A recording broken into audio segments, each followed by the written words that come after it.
안녕, 사와디캅. 여기는 방콕, 태국 방콕에 사는 저는 레이지 웅입니다. 여러분들은 살면서 국제연애라는 걸 생각해 보신 적 있으신가요?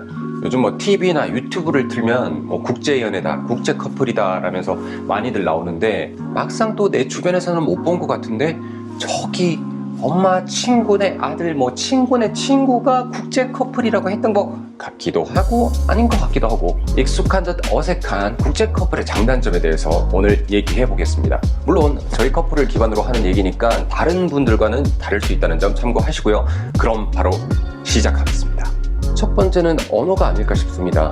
저 같은 경우는 외국어를 쓰고 있으니까 빨리 얘기할 수 있는 것도 굉장히 돌려서 오랫동안 이렇게 가족 오락관처럼 영어와 태국어, 그리고 심지어 바디랭귀지까지 써가면서 설명해야 될 때가 많습니다.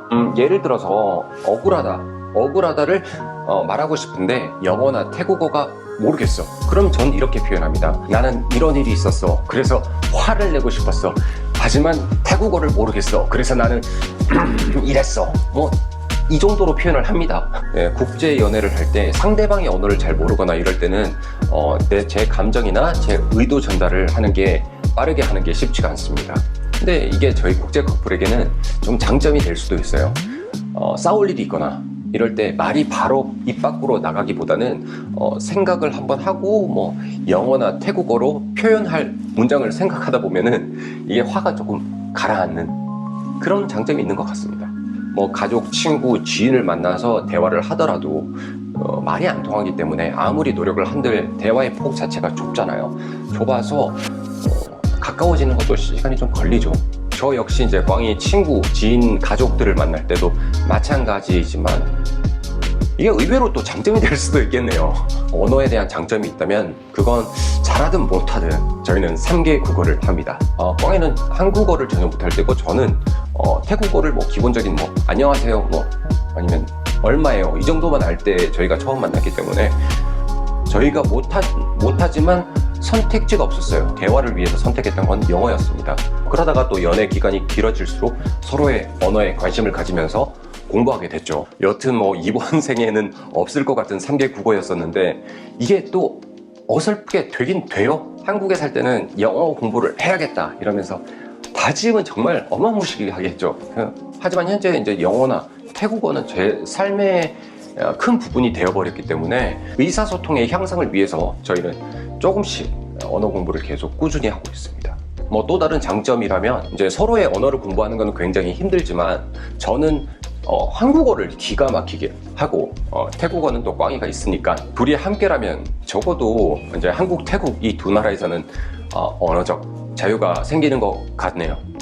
그리고 국제 커플이라는 거는 어느 한쪽은 가족, 친구, 내 나라에서 떨어져서 지내야 돼요. 저는 이게 가장 힘들었고 지금도 이게 제일 힘든 것 같아요. 꽝이는 언젠가는 한국에서 한번 살아보고 싶다고 하는데 저같이 역마살이 엄청 낀 놈도 이렇게 힘든데 방콕에서만 평생 살아온 꽝이로서는 막상 떠나보면 굉장히 힘들 것 같아요.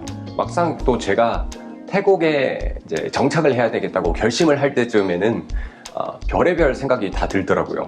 이게 얼마나 오버해서 생각했냐면은 제가 태국에서 살다가 죽으면, 평생 살다가 죽으면 내 영혼도 태국에 남는 것인가, 제가 영혼이 되어서 한국에 있는 친구, 지인들을 만나려면 영혼 비행기 같은 게 있지 않을까, 이런 생각까지 했어요.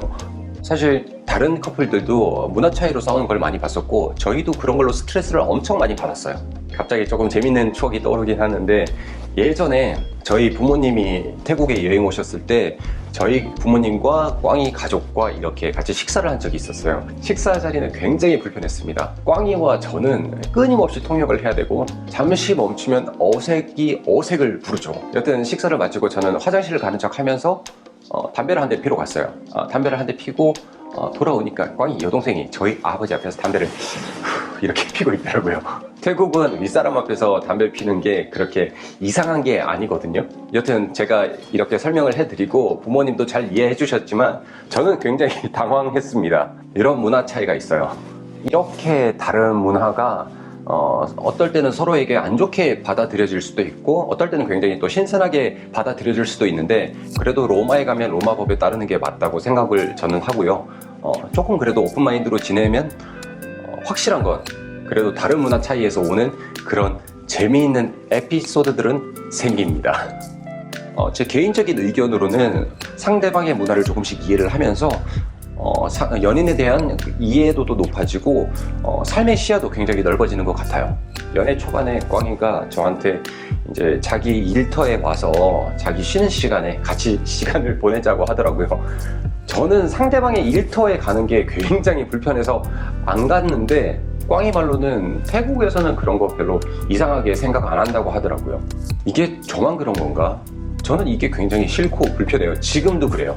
또 하나는 사람이 가끔 센치해질 때가 있잖아요. 그럴 때 음악을 같이 들어도 공감이 되질 않습니다. 아무리 제가 태국 문화를 좋아하고 꽝이가 한국 음악, 한국 드라마를 좋아한다고 한들 분명히 거긴 한계치가 존재합니다.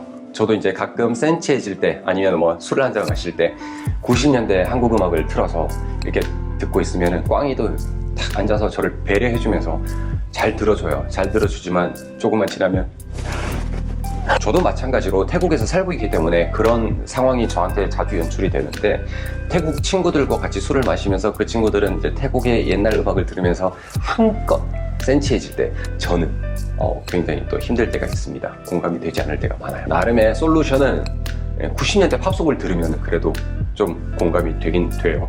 그리고 저는 한국의 문화에서 자꾸 멀어진다는 걸 느낍니다. 어느 한쪽은 국제 커플이라면 어느 한쪽은 이런 걸 겪어야 될 수밖에 없는 것 같아요.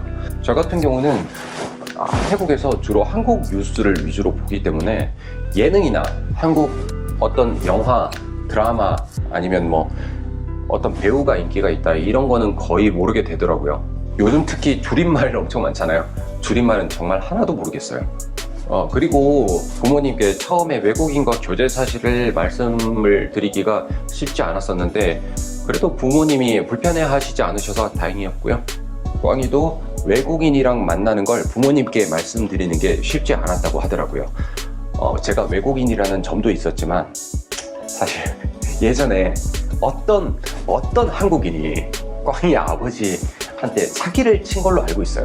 그래서 한국인에 대해서 어떤 편견이 있지 않으실까라고 좀 걱정을 했었는데 실제로 꽝이 아버지 만나보니까 뭐 굉장히 열린 사고방식을 가지고 계신 분이라서 저도 감사하게 느끼고 그러고 보니까 한국은 연애를 시작해서 어느 정도 시간이 지날 때까지는 연인을 부모님께 소개시켜 드리진 않잖아요.